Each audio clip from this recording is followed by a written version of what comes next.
Ayan na mga master ang ating inihaw na na isda. So maluluto na.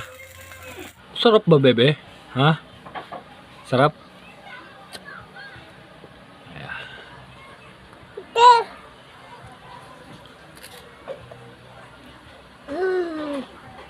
Ayan.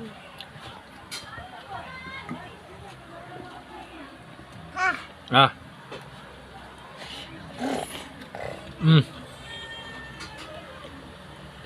Sarap.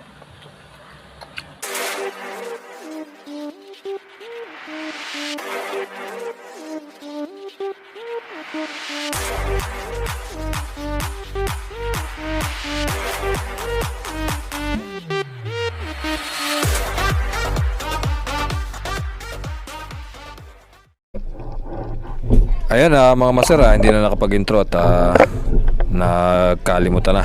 So ayan mga master, kung bago ka pa lang sa aking channel, please subscribe, then pakipindot mo na rin yung notification bell para lagi kang updated sa mga video at adventure na aking ginagawa katulad nito. And ito na ang ating unang dive sa araw na ito mga master.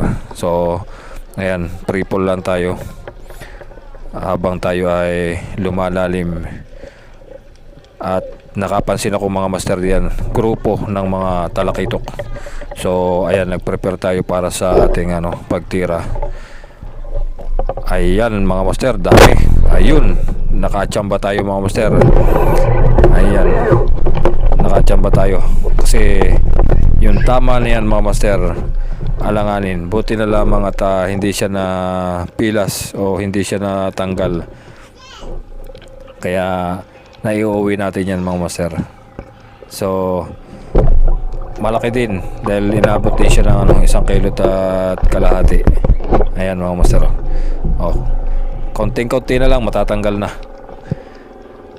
Buti hindi siya na hindi siya bumigay, kaya yan, pasalamat tayo dahil nagkaroon tayo ng huli sa araw na ito.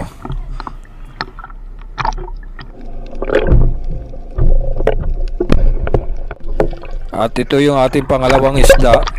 Hindi ko siya na-videoan sa ilalim. Akala ko naka-play. Todo effort pa naman ako sa pagkuha ng video sa ilalim. Ganda pa naman ng ng tama dahil nasa harap. Pero hindi naman pala naka-play yung aking camera, kaya yan, diyan ko na lang sa ibabaw na videoan. So ayan mga master, nakadalawa tayo.